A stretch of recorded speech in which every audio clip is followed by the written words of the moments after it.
That's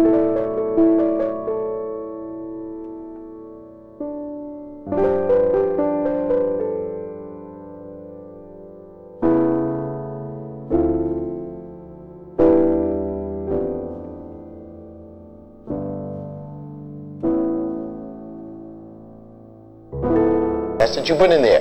Then I want you to put why or why not did you come to that agreement. Now you see, what I'm asking you to do, disciple or believer or Christian or whatever, boogaloo king or whatever you want to call yourself, I'm asking you to think.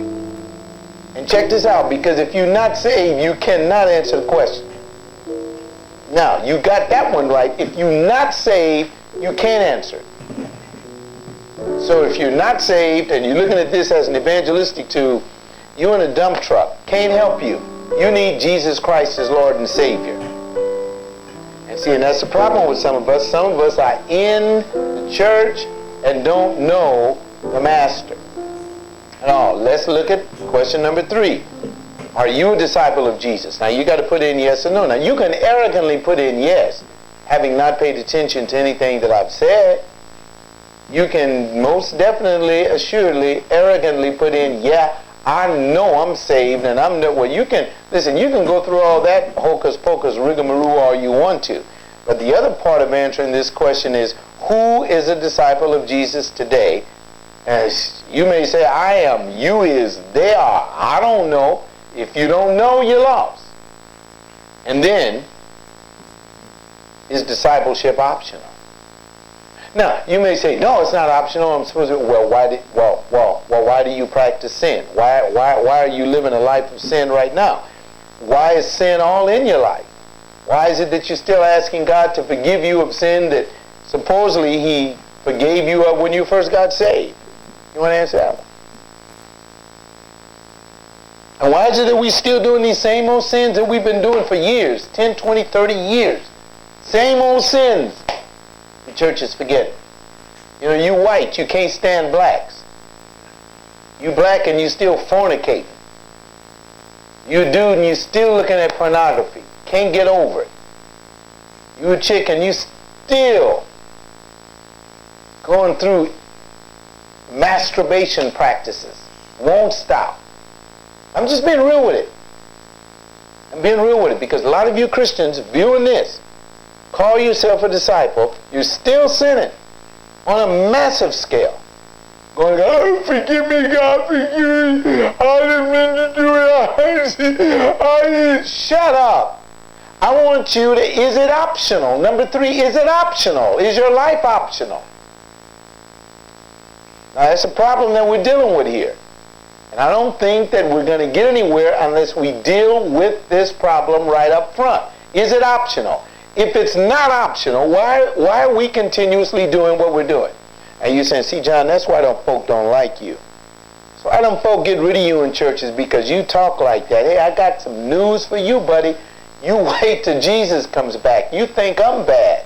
Hey, I said that my discipleship means I'm ready to die for the man. Now you may be into the excuse-making mode. It's not Christianity. That's a joke. That's a joke. And it's time to stop it. Time to stop it. You've taken basics. Okay, you know the basic outline of the theological procedure of the hocus pocus rigmarole. Now what I want you to do is I want you to get into the phase of asking a very important question here. Are you saved? Because if you're not saved, oh no, I'm not trying to scare you. I'm trying to bring it home to you. Because if you're not saved, you're no disciple. And if it is optional, you devil died ain't no disciple. Because it is not optional. Y'all hear that phone clicking in the background? That goes on all day long here. Because people are calling, look at that, mercy. People are calling all the time trying to say, Pastor John, you the apologetic brainiac and all that kind of stuff. I'm saying, hey, wait a minute. Bottom line is this stuff real or is it false? Okay. Move on down to question number 4 on your sheet that you have there. Question number 4. What do I mean when I say that being a true disciple of Jesus today might be a phenomenon? What do you think I mean by that? Let me give you a little hint. Let me give you a little hint on what I mean. And I got to just tell it to you like this. I got to say it. It is a phenomenon because most people, come on, zoom in on me. It is a phenomenon, yeah, zoom in on my mouth. It is a phenomenon because most people today do not believe in living up to what I am talking about.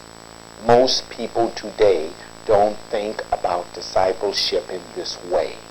Most people today are jibing in their lives. Look at my eyeball. Most people today are not telling the truth. Now, here's the question for you, my friend. Are you telling the truth? Is discipleship a phenomenon for you? That is the question today. Is it a phenomenon?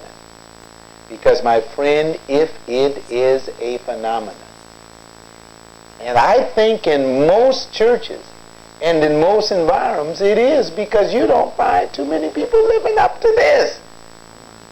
You don't. Now, you put down what you think it is. Because, see, I think it's a phenomenon today.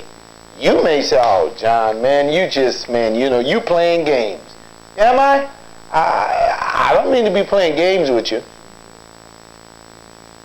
What I'm attempting to do is to get you to answer the question about, about discipleship, because I think that it is important for you to be able to answer the question for yourself.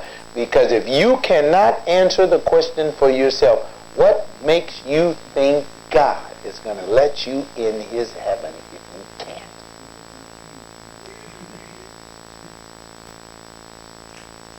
Why should he let you in? Let's come on down to the next question. Let's come on down. Number 5. Is being a disciple really too complex to comprehend? Well, you haven't told me what it means yet, John. Exactly. But I want you to answer the question. Based upon what I've said thus far, is it too difficult for you to comprehend? If it's yes, just put down yes, because I'm going to help you through it. I'm going to help you through it, saint. So many people, they contact me and they say, John, I wish I could be just like you. And I said, and how am I? He says, oh, you're so strong. You guys want to know something? If somebody busted in this office right now and went to cut me, I'd bleed just like you. I'd probably scream out in pain just like you. Being strong is not the issue. It's being determined. Being determined. You may say, well, John, you can say that now because you're feeling good, but let pain rack your body. I was thinking about it today. I was saying, man, I wonder how it's going to be when I die. What the end of my life is going to be. Me personally, I hope it comes in a big zap. You know, like a big bus just, boom, just knocking me out of here. Probably won't be. I'll probably be laying up in some hospital bed that I can't even afford to pay for, screaming out in pain and saying, God, become nearer to me than ever before. Or if it really gets bad for Christianity, I'll be assassinated one day. You're lucky if you got the tape. And you can ask yourself, are you that? Now, if you listen to a lot of these preachers and teachers today at the end of the 20th century going into the 21st century, and these guys are going to tell you, oh, John, man, you don't have to do like that. Don't worry, be happy. Nah, you better answer number 5. Number 6, do you personally think that it could have been the commitment that Jesus lived that finally got him into trouble? You can check yes or no on that one. In other words, do you think what got Jesus crucified was his mouth? Do you think that what got Jesus